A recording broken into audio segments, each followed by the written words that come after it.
kalau mau bikin kandang Iya. harus dilihat lingkungannya. Jadi itu lingkungan kandang. Jadi gini, jangan bikin kandang di tempat yang kedalaman sumber airnya cetek atau pendek. Oh, dangkal itu ya. Dangkal.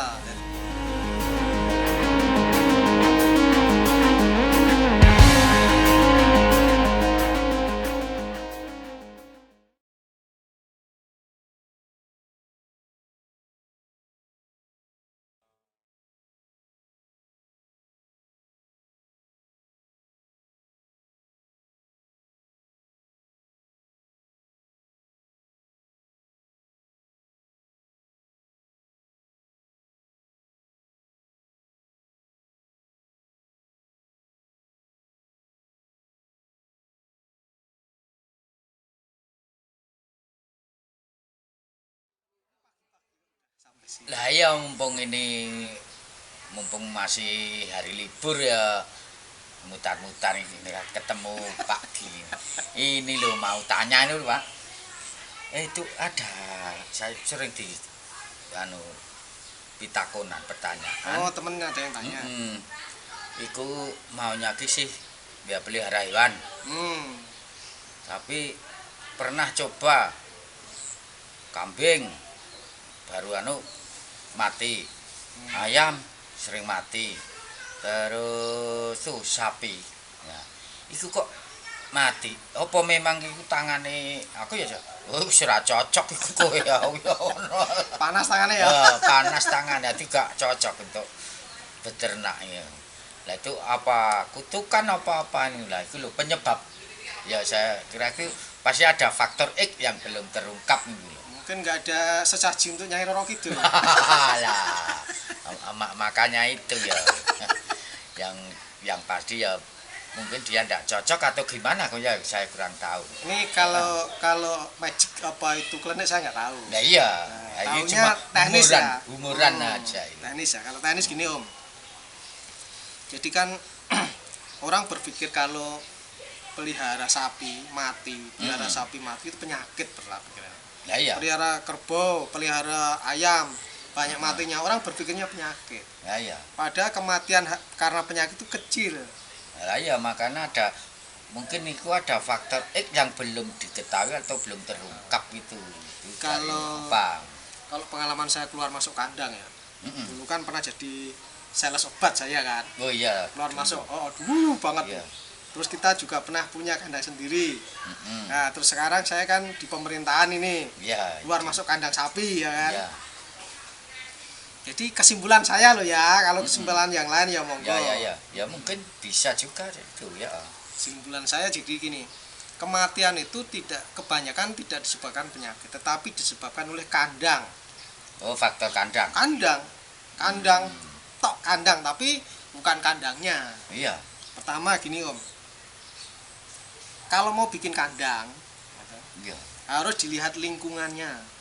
Jadi itu lingkungan kandang. Jadi gini, jangan bikin kandang di tempat yang kedalaman sumber airnya cetek atau pendek. Oh, dangkal ya. Dangkal. Jadi sumber airnya harus yang di atas 15 meter kalau bisa.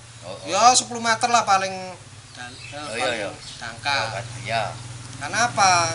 Kalau secara teknis, kalau airnya dangkal itu, nanti kalau banyak hujan, itu bakteri kolinya naik, menyerang si hewan itu. Oh iya. Jadi bukan salah bakterinya, salah kandangnya dan nempatinnya salah. Pertama itu lingkungan. Terus kemudian kalau dekat sungai besar, jangan bikin kandang yang dekat sungai besar. Sungainya mungkin agak di atas. Nanti kan dari sungai itu nanti juga mengarah ke sumber air juga masalahnya. Resapannya itu ya? Iya, resapannya. Resapan air sungai masuk ke sumber air yang digunakan untuk minum sapinya apa ayamnya hewannya itu. Jadi akhirnya kolinya tinggi. Itu menyebabkan kenapa kematiannya banyak. Lah tiap hari ada infeksi ulang. Oh iya. Diobati sembuh, besok sakit lagi. Iya. Kemudian bikin kandang itu juga disesuaikan dengan lingkungannya, artinya di daerah dingin tuh pakai dinding patida terhadap anginnya. Itu harus dihitung. Jangan terlalu kenceng juga, tapi jangan terlalu rapet-rapet, harus dihitung ya. Ini makanya kesalahan kandang dalam hal ini bikin dinding seperti itu juga harus diperhatikan terhadap lingkungannya. Kalau dulu kita kan sering buka tutup. Iya. Kalau pas hujan angin ditutup. Kalau pas panas-panas kita buka. Kita pernah itu ya sistemnya buka tutup. Pagi buka, nanti kalau udah sore tutup lagi. Ya seperti itu. Jadi bikin kandang itu bisa seperti itu, modifikasi. Ya. Kandangnya sapi, kalau kandang sapi kan ya ada yang setengah permanen, ada yang buka tutup macam-macam. Biasanya gitu. Seperti gini juga. Sekarang kan musim dingin. Orang-orang yang punya burung ini udah usah kematian burung yang dicantolin di teras. Karena kalau pas angin dingin gini banyak yang mati juga itu. Daunnya kan krek. Kalau bersamaan dengan hujan kan itu angin kalau hujan ya kan. Ya, mungkin dia tertidur lupa belum dimasukkan kena apa itu tampung ketampias air, kena angin, banyak yang burung itu pada mati. Yang pelihara burung yang kurungan aja banyak yang. Jadi kalau pas angin gini memang kurungannya benar, tapi tempatnya harus dimasukkan. Penempatan sementara. Nah, pas angin gini dimasukkan kalau malam. Gitu. Nah itu terhadap lingkungan ya. Jadi kandang terhadap lingkungan itu kandang yang salah itu bisa menyebabkan banyak kematian hewan. Kemudian terhadap struktur bangunan, pertama ya strukturnya ketinggian. Nah, mungkin terlalu pendek nanti panas, bisa stroke, kita dulu udah pernah ya. Kedua, kalau katakanlah gini loh, bangunan struktur itu gini. Kalau bikin kandang katakanlah ya. Kalau ini pengalaman kita dulu, mungkin nanti ceritain ke temen itu lebih mudah ya. Oh iya. Kenapa struktur salah itu gini loh? Kalau kandang ceknya ya, kandang kurungannya itu terlalu tinggi. Kalau burung puyuh terbang cetek. Oh iya. Kagak terbang. Luka kan? Luka kepalanya. Banyak kan mati juga. Itu kalau itu pengalaman dari waktu ternak gitu pernah kan sering kepalanya luka. Kan? Dia terbang malah mati karena begitu terbang kenceng, pas kencengnya natok kayu. Nah, itu malah mati. Jadi matinya bukan karena penyakit. Itu saya bilang kan tadi pertama lingkungan, kedua struktur. Sekarang gini, ada beberapa bikin kandang ini ya, domba. Iya. Kandang domba itu malangnya sama mujurnya gini ya. Itu kan biasanya dikasih ruji-ruji. Itu salah. Jadi bisa pas gini kakinya nyantol, Nanti sampai semalam nggak ketahuan, akhirnya ada yang mati juga. Ya karena apa itu kurang. Salah struktur bangunannya. Iya, kandangnya ngejepit kaki. Salah. Kemudian bisa jepit di kalau panggung kandang kambing. Kandang panggung. Kejepit di alasnya itu. Di kayu itu. Itu banyak juga kandang-kandang ayam yang pakai ram. Itu kematian bukan karena penyakit, karena kejepit itu. Iya, iya. Oh iya. Ya karena mungkin sikinya ya masuk terus nggak bisa ditarik. Itu nggak minum mati. Ya kalau cepat ketahuan. Kalau enggak ya itu ya dikhawatirkan cepat ketahuan enggak masalah. Ya ada masalah sedikit mungkin luka atau gimana itu ya. Ya itu. Sama juga puyuh itu juga kalau kejepit terbang itu malah salah struktur kandangnya mau. Itu kemudian struktur kandang juga tadi kan ketinggian pertama. Ketinggian terus dindingnya jangan salah, lantainya jangan salah. Nah, sekarang contoh kalau lantai sapi terlalu licin, bisa juga kepleset, melengkang, nanti bisa patah kaki dan segala macam itu. Jadi kematian karena kandang banyak. Selain itu manajemen kandang.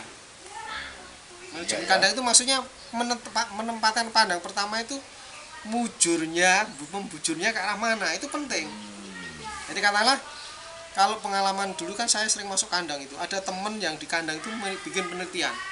Karena dia kandangnya bosnya itu 25 hektar di gunung. Jadi ada beberapa tempat yang ada yang menghadap ke utara, ada yang ke selatan dan segala macam. Jadi dia sekarang bikin semacam penelitian, dicatatin yang menghadap arah timur barat, yang hadap selatan, yang ada banyak anginnya segala macam. Akhirnya ketemu yang membujur timur barat itu yang paling bagus. Jadi kan kalau pagi ini mengajur timur barat banyak gitu kandangan karena 25 hektar kan. Kalau pagi kan dari sana ke Sorat itu kan dia menghadap ke sana. Jadi otomatis pagi sudah dapat kotorannya itu udah kena sinar matahari. Hewannya juga sudah kena sinar matahari pagi. Itu ayam layer itu penelitiannya. Jadi sama juga mungkin sapi itu Jadi anginnya kan dari selatan ya kalau di Jawa ya. Selatan ke utara, utara ke selatan, terus angin terus kemudian sinarnya dari timur. Jadi pas itu paling bagus di. Jadi itu harus memperhitungkan arah angin. Biasanya kalau arah angin ini utara atau ke timur, ya ke utara atau ke selatan. Kalau matahari itu udah pasti. Makanya, dari timur ke barat. Ya, jadi hitungannya seperti itu. Iya, itu paling bagus. Itu juga suatu petunjuk ya. Iya. Petunjuk untuk bikin kandang sinarnya biar mudah. Manajemen masuk. Kandang itu pertama dari membikin kandangnya, membikin bangunannya itu dari itu. Kemudian caranya masuk orang. Caranya masuk orang itu jangan banyak, semua orang boleh masuk. Oh lah ya no, harus biosecurity. Tertentu ya orang. Iya, terutama dibatasi. maka harus mungkin itu ada tulisan selain petugas dilarang masuk gitu ya. Kayak kandang jenengan. Itu bukan hanya kandang, kadang kantor aja juga seperti itu, selain petugas dilarang masuk. Contohnya sekarang ya pada waktu Covid ini kan juga kan ada tempat karantina. Tidak semua orang boleh masuk keluar daerah. Wah, enggak boleh. Harus diuji dulu. Di swab, di rapid test atau gitu gimana. Kan. Jadi kalau bikin kandangnya memang harus dibatasi orangnya. Jadi itu termasuk manajemen kandang. Tentu. Menghadapnya. Contoh kalau rumahnya orang Jawa, biasanya kalau nggak menghadap ke selatan ke utara. Nah, kan biar anginnya lancar. Kan gitu contoh. Itu bukan nyembah Nyai Roro Kidul menghadap ke selatan, menghadap Roro Kidul bukan. Itu ilmiah. Iya, Kak. Walaupun ini sebelah timurnya jalan kok madepnya kok tetap ke utara atau ke selatan. Kalau negara mana itu namanya Feng Shui. Nah, ya udaranya dihitung, tanahnya dihitung, airnya tadi juga dihitung. Nah, iya. Makanya kalau untuk dari sini ki misalkan bikin sumur tancap ya. Itu paling enggak ya harus 15 nanti kedalaman 15, terus nanti pipanya itu paling enggak ya 12. Jadi memang itu pentingnya itu Om. Kenapa temennya tadi itu pelihara sapi mati. Domba, kambing mati, ayam banyak yang mati. Itu dicek dulu kandangnya, tempatnya kandang di mana, apa salah dindingnya, besok tak cek ya. Apa ini lantainya kayak apa. Itu ya pengalaman saya ya. Kematian pemeliharaan hewan pertama dari kandangnya, bukan dari penyakit. Oke Om ya, jadi gitu tolong dijawab dari kandangnya, bisa dari kandang itu tadi lingkungan, struktur maupun manajemen kandangnya. Oke ya Om ya. Ya bisa diterima itu ya. Oke. Biar nanti dicoba dia. Baik teman-teman YouTube semua ya ini. Om Tasno hari ini pagi-pagi sudah datang memberi ya saya jadi akhirnya nginget-inget yang dulu-dulu sama yang ilmu-ilmu yang kita lupa. Nostalgia. Oke teman-teman, semoga semua sehat, rezeki lancar, di masa saja dilindungi Allah dan Indonesia menjadi lebih baik.